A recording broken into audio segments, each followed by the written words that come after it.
Good morning, fifth grade online learners. Welcome to Monday, February 22nd, 2021, where we have another 2-hour delay. So in class today, I was going to make a video based on the lesson from the book for fifth grade. It begins on page F64, and we'll go a few pages. We'll see how long it takes me. There's no journal entries today. Those are tomorrow. So we are switching topics on Monday today to a topic called Properties of Light. And this is one of the last lessons in this unit, maybe the last lesson. Light waves are electromagnetic waves. Light can travel through a vacuum or through a medium. White light can be separated into colors. Mechanical waves, such as sound waves, always need a medium like air or water to travel through. Electromagnetic waves are waves that can travel through a medium, through a vacuum.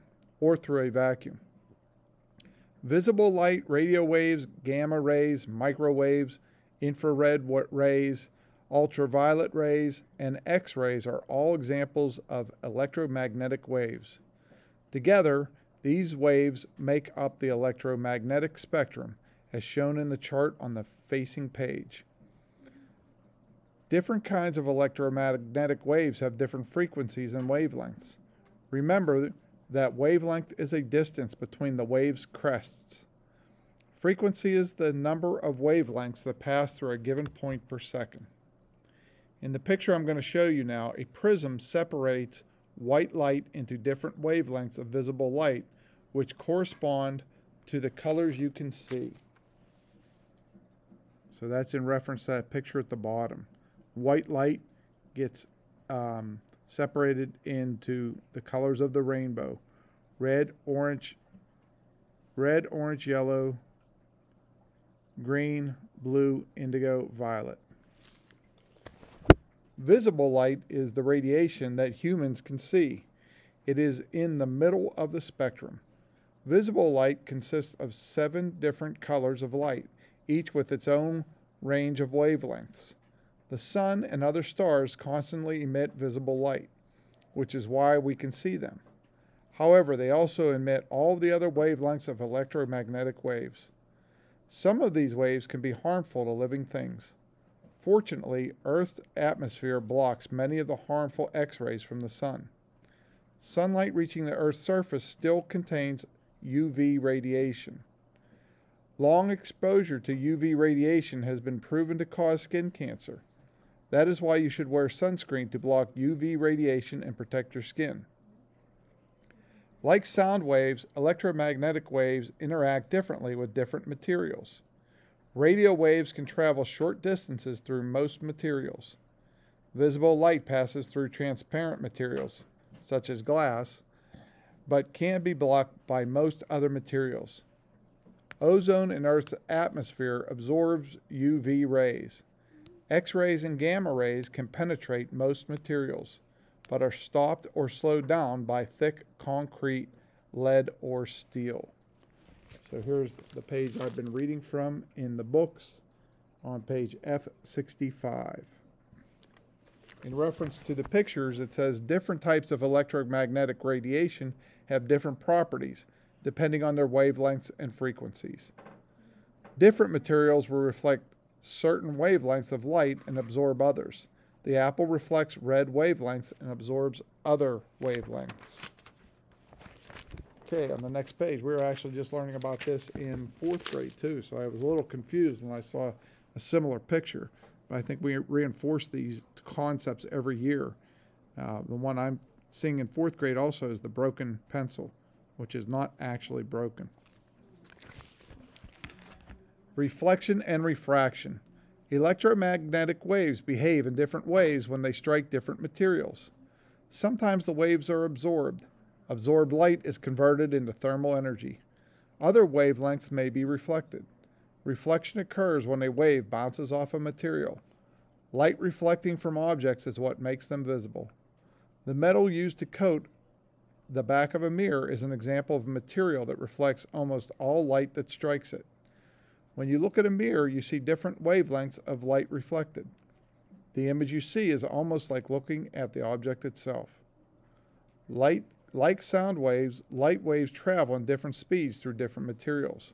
When light waves pass from one material into another, they usually change speed. This causes the light to refract or bend. Refraction occurs when the path of a light wave changes as it moves from one material to another. For example, look at the picture of the pencil in the glass.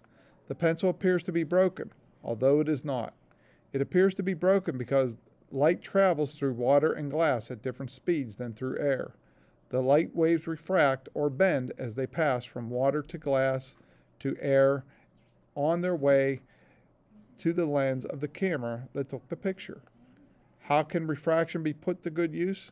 Devices that refract light include eyeglasses, contact lenses, cameras, microscopes, and telescopes. It's a picture of what I'm talking about.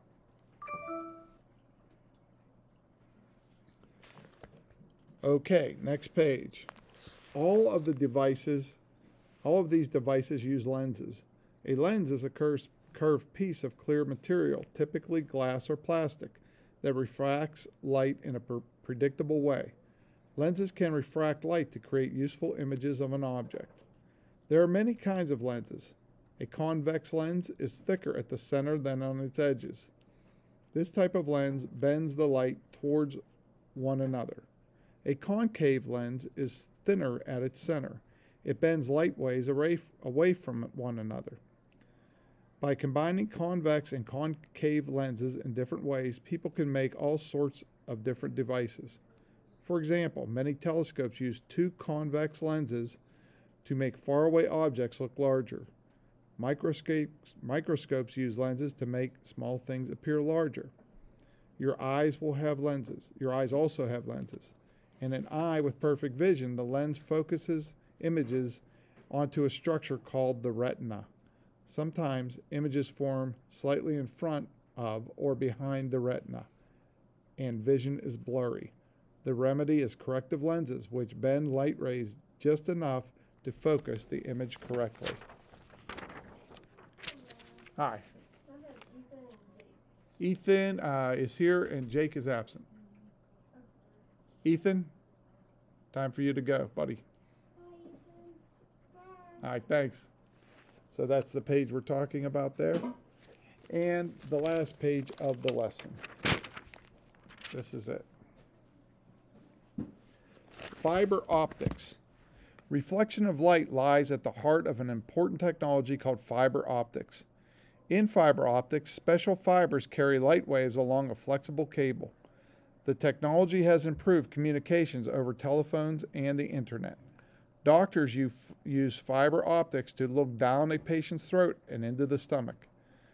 Remember that light typically travels in a straight line.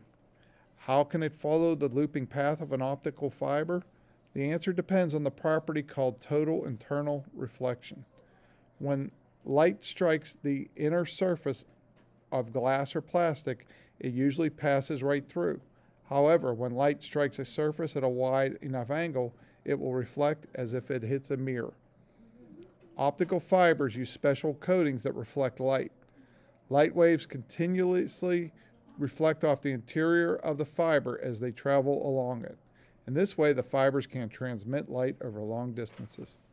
So 5th grade online learners, that's the lesson that we're studying this week. No journal entries today. If you don't have a book at home, you do not have to read F64 to F68. That's what we just read. You'll have 3 journal entries this week and a quiz on Friday. Hopefully you're enjoying this lesson on light. It's very interesting. 5th grade online learners, we will see you tomorrow. Bye-bye. Good job keeping quiet, guys.